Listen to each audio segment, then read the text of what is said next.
Hello and welcome again, everybody. This is Group 6 presentation. We're hanging out on family night late Monday evening to get this presentation to you. So I'll just go ahead and turn the time on over. We've got Melissa, Laura, and Lois here. So it's go ahead and take it away, ladies. Okay, our group worked on a presentation for advocacy organizations in the healthcare industry, and it's presented by Melissa Brady, Laura Walker, and Lois Walker. Next slide. What is advocacy? Advocacy is the act by an individual to support a cause or issue to achieve a desired result, usually directed to change or improve policies, positions, and the word advocate is Latin. Next slide. Jesus Christ is the best example of what advocacy means. In D&C 29:5, we are taught, "Lift up your hearts and be glad, for I am in your midst, and I am your advocate with the Father, and it is his good will to give you the kingdom." As Melissa stated on the previous slide, the word advocate has Latin roots meaning it's for another. We ask that you please keep in mind that as we learn about advocacy organizations, there is a parallel to Christ, and that it all starts with someone with the power to create change for the weak and vulnerable. Next slide.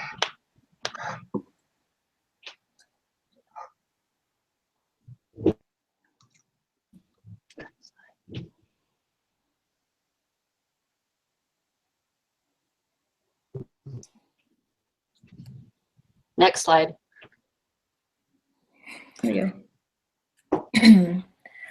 Some of the leading advocacy organizations in the healthcare industry are the Susan G. Komen Foundation, the NPAF, the National Patient Advocate Foundation, PAF, the Patient Advocate Foundation, and the ALS Association. Professional healthcare organizations include the AHA, which is the American Hospital Association, the FAH, which is the Federation of American Hospitals, ACHE, the American College of Healthcare Executives, and the AMA, which is the American Medical Association. Next slide. What does an advocacy organization do? They can help influence opinion or public policy, but they do not hold any power in the government. They can speak out to build stronger communities and promote lasting reforms for the poorest and most vulnerable. Just to clarify, advocacy is not if you visit a recycling center and help, that is not advocacy. It is a service. However, if you hear that land used for recycling is going to be closed and you band together with many others to get the city to preserve this site or find a new one, and some of you may even think about blocking the bulldozers if necessary, advocacy. However, it doesn't have to be. In healthcare, advocates focus on supporting and promoting the rights of patients and their families and improving community health or enhancing health policy.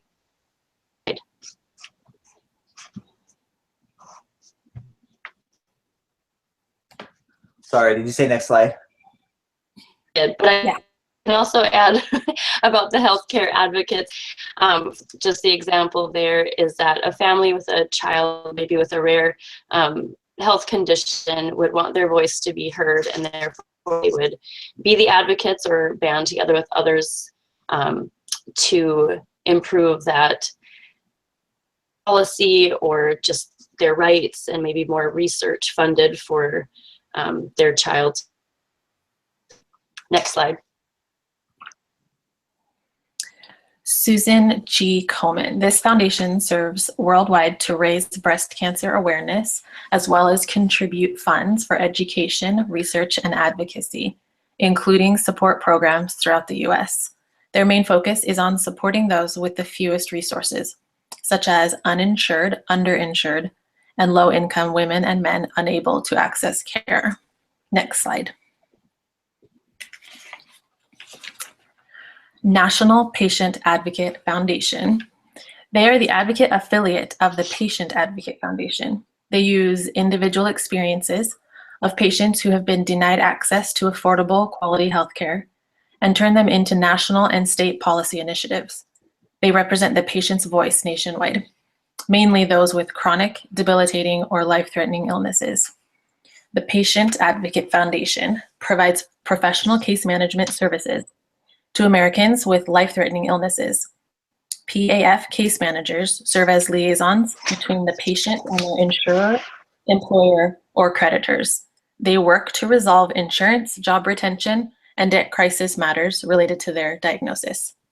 Patient Advocate Foundation and National Patient Advocate Foundation share history of inception and patient-focused goals. However, they operate as separate organizations. Next slide. The ALS Association is a national nonprofit organization fighting Lou Gehrig's disease by searching for new treatments and a cure through global research.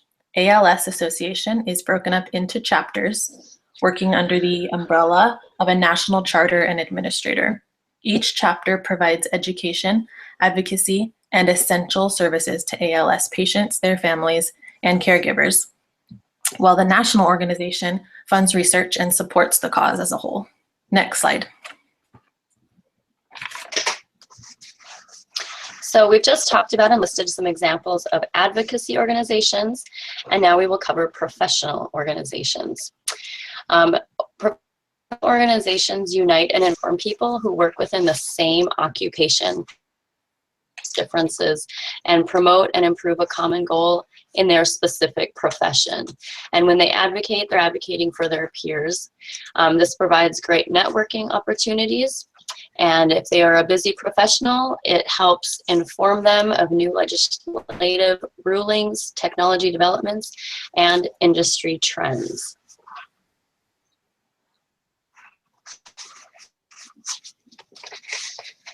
Next slide. The American Hospital Association leads, represents, and serves hospitals, health systems, and other related organizations that are accountable to the community and committed to health improvement. Federation of American Hospitals is the national representative of more than 1,000 investor-owned or managed hospitals and health systems throughout the United States. They provide a unique perspective to healthcare policymakers and are strong advocates of a market-based healthcare system, which they believe benefits consumers by providing high-quality care and patient safety. Next slide. American College of Healthcare Executives. Their mission is to advance its members and healthcare management excellence. ACHE provides access to networking, education, and career development at the local level. They are known for their educational programs, including the Annual Congress on Healthcare Leadership. Its publishing division, Health Administration Press, is one of the largest publishers of books and journals on health services management, including textbooks for college and university courses. The American Medical Association is an association of physicians who have trusted connections to millions of patients. They work on a national level to reduce burdens and promote healthcare delivery models that support physicians in providing high quality care to their patients. At the state level, they work to help shape and inform state legislation, regulations, and policies in support of physicians and patients. Next slide. Now that we've covered both advocacy and professional organizations, here's a quick summary. Struck me as difference between the two is advocacy is more of an outward focus. You're supporting individuals and families that may not be able to speak for themselves. You're bringing awareness to the public and empowering on a topic that they weren't as aware of, and you're speaking up for justice and rights and a change for good. Is my brother passed away in 2008 from Dietz syndrome, and this is a kind of tissue disorder which is still going misdiagnosed quite often. So advocates in this area to help others better understand this syndrome, might have similar symptoms and they're looking for answers And the professional organization is more of an inward focus, you know, uniting and informing people who work in the same occupation, and they're promoting and improving their profession and advocating for networking within their profession.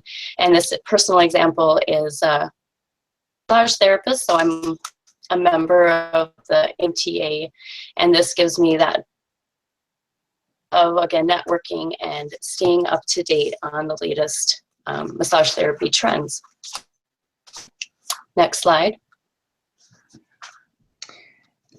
Can they do both? Yes. As discussed in the previous slides, a majority of healthcare professional organizations serve as advocates. For example, the AHA and FAH, both hospital advocacy organizations, work with Congress, their administrators, the courts, other agencies, and members to advance health system transformation, protect patient access to care, sustain and expand gains in health coverage, enhance quality and patient safety, and promote regulatory relief. The AMA, ANA, and AAPA are professional provider organizations that advocate for healthcare reform as well as provider and patient rights. The ASCA and AHCA stand for Ambulatory Surgery Center Association and the American Healthcare Association, and they're dedicated to giving care providers the information they need to advocate both on Capitol Hill and in their own state houses in order to take action on issues affecting long-term and post-acute care. So yes, professional organizations do advocate for patient care as well as their own provider needs. Next slide. Both types of these organizations serve to improve healthcare and well-being throughout the world, and each have a responsibility to advocate on behalf of their respective parties. Next slide.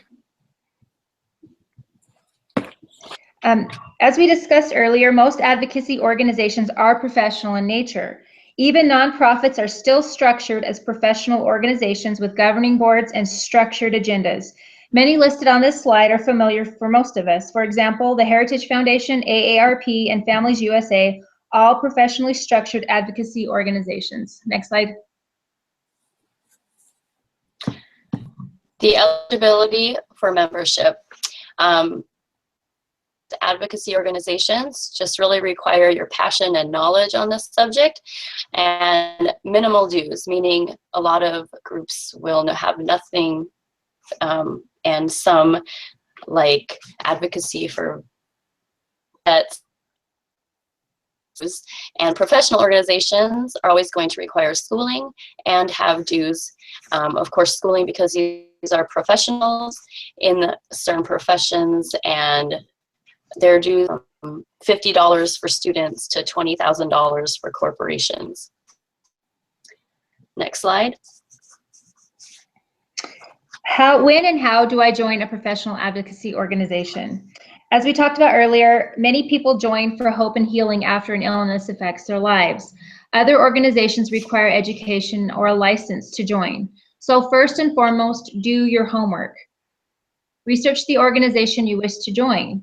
If you're still a student, find a student organization such as the National Student Nurses Association and research what their advocacy agenda is and does. Determine the cost versus the benefit. When my husband finished medical school, we joined every group that sent us an invitation thinking that we were supposed to. After several years of paying several $1,000s in dues and receiving no more than a monthly magazine and an invitation to a yearly gathering, we determined that we were not getting our money's worth. My husband found a few that helped with continuing education, and we ditched the rest. So it needs to align with your personal needs. Third, stay involved, participate in the activities, read the literature, and if you determine that their advocacy agenda no longer meets your needs, start back at step one and find a new organization. Next slide. If you don't necessarily need to belong to a professional organization to take on the role of an advocate, physiotherapy experts list some characteristics that help health professionals and actually any willing person be a successful advocate. Are 1, collaboration, willing to work with others for change. 2, communication, speaking up and out for the rights of those who cannot be heard. 3, scholarly practice, educate yourself so you can make a difference instead of just making noise. 4, management, the ability to organize time, money, and resources to best help those who need us. Professionalism, Although we may feel deeply about a cause, it is important to follow ethical and professional guidelines. And finally, a passion for doing what is right, and perseverance and humility in our cause.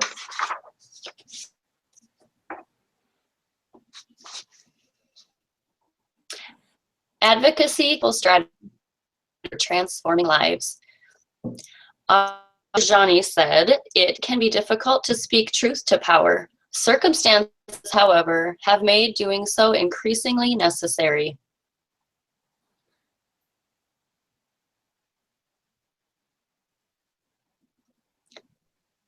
Next slide. In closing, a reminder that Jesus Christ is our advocate with the Father. The Savior pleads for us using understanding, justice, and mercy. Come into Christ, follow in his path, and let his love inspire you to extend service and compassion to others. Final slide. The end. All right. Very good job. I really appreciate that you're able to tie in some gospel principles, and you did a really great job tying that in. Being an instructor within a healthcare administration class, I know how much of a challenge that can be, but the tie-in you did between advocacy, being an advocate, and our Savior was very well done. So great job with that. We will actually go ahead and bypass any Q&A that we would have and let you guys just wrap it up for the evening. So thanks for your hard work. Is there anything you wanted to add before I let you go? Nope, I don't think so. I think we're good. All right, well, great job. Enjoy the rest of your evening, and I'll talk to you all soon. Good job. Thank you. Bye. Thank you. Bye-bye.